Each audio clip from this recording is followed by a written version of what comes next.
Hello, this is Braden Hopper, and for my second speech presentation, I'd like to talk about Oak Ridge, Tennessee, and the science and the veil of secrecy that was over it during the World War II timeframe.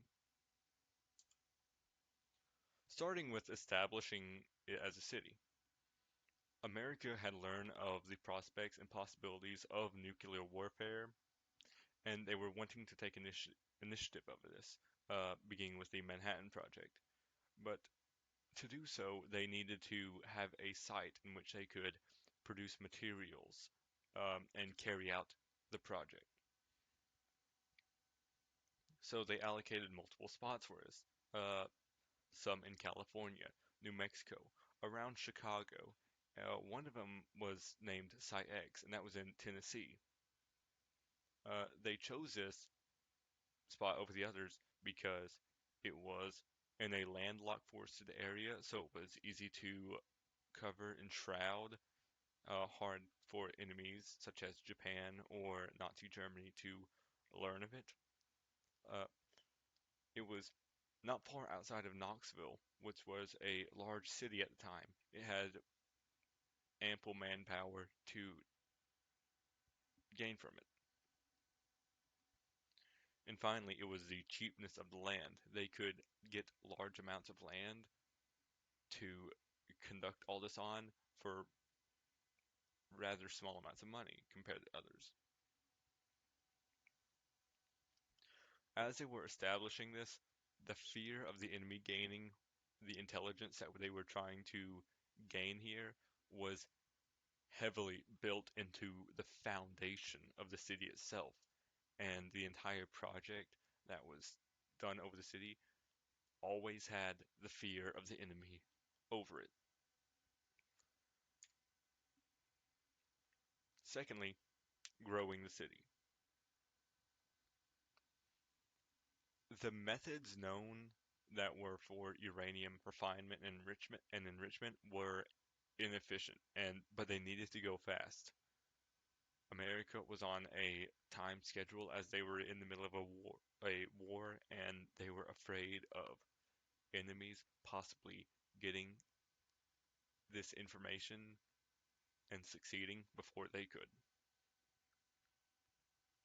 Because this, the houses and residential areas were built with incredible speed, and they were filled just as fast, up to 30 to 40 a day. This explosive growth and the secrecy from the town caused massive resentment from the cities, such as Knoxville, in which many people were flooding from to go to for new job opportunities. But as they were coming back to possibly gather up some of their belongings to take with them, or to get new things and objects to take with them there from like buying, they were heavily secretive. Their boots would be covered with mud, and they'd have fistfuls of cash to buy things, and they wouldn't say a word to anyone. This caused Knoxville to not be very happy with what was going on there.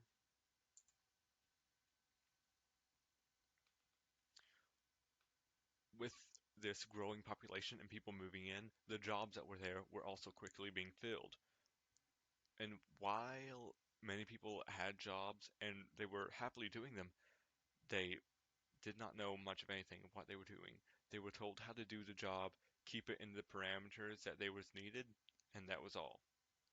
What was actually happening was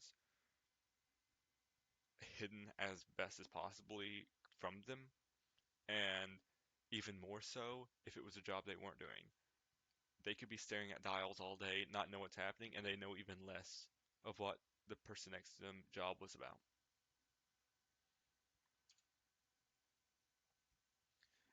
As production began, it began with a total of four facilities, all located away from residential areas, as ways of becoming safe in case something does go wrong, and also to be secretive of what was actually going on. The first facility built, and to me the most important, was called X10. It laid the groundwork and produced some of the first results. What it first produced was plutonium. It was the first ever outside of laboratory produced plutonium, and it did this as with a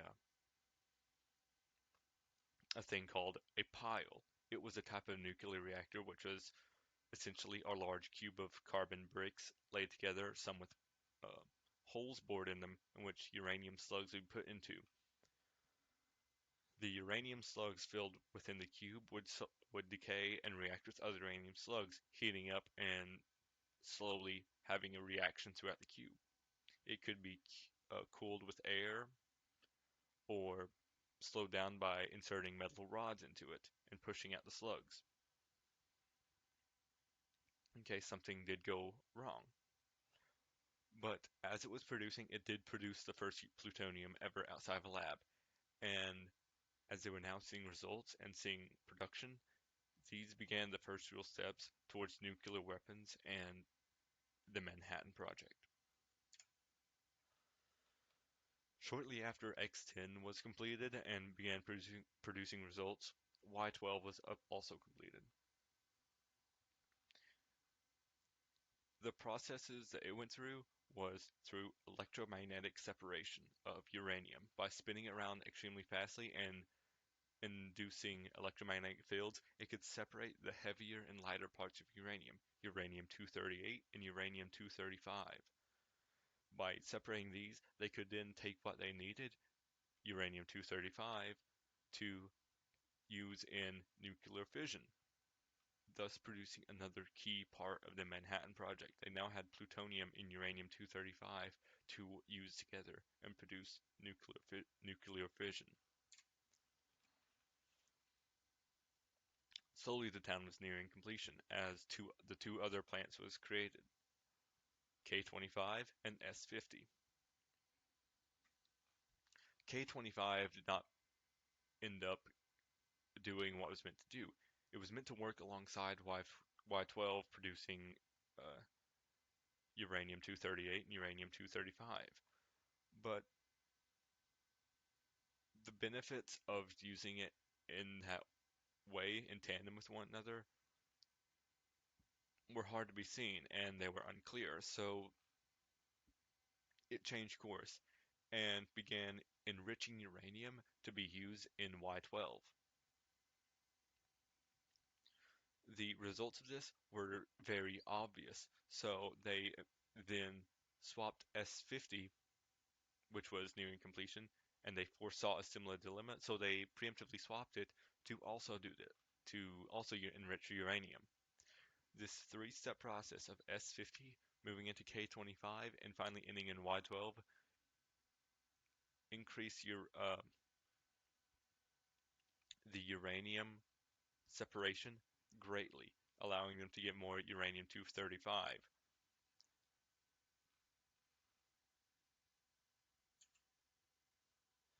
As they were now having good production of plutonium and uranium-235, a usable stockpile of these materials were finally being stored up, and there was finally enough to begin testing, research, and possible use. With this being seen, portions of this were shipped out to a laboratory in Los Alamos, New Mexico, to where it was then used for research and testing. And with this, some of the final steps of the Manhattan Project were being taken, as in Los Alamos, Texas, the what they called Project Y, or the Trinity Bomb, was being put together. And on July 16th, 1945, history was made with the Trinity test, and the first nuclear weapon was ever detonated.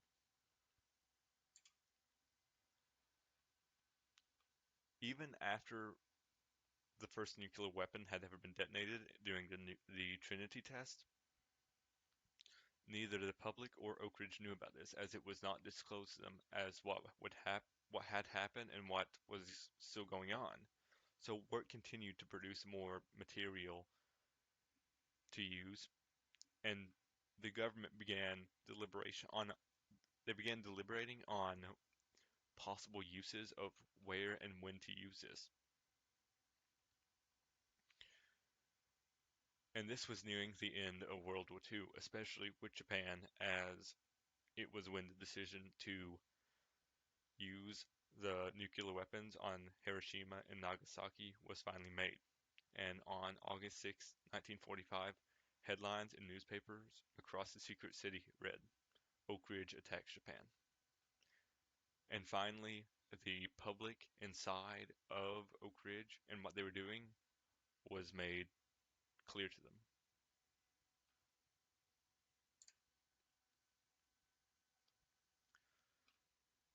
So, as they now knew what was happening and understood what was going on, and they could see what around them was being produced and where it was going, they still continued to work diligently and secretively, as they still had threats who could use this against them, and it was putting an end to the war, which many people had died already, be it Americans or allies.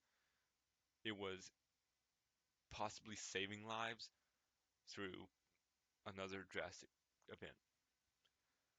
But eventually, the war was coming to an end, and the need for these new weapons as a solution was slowly dissipating.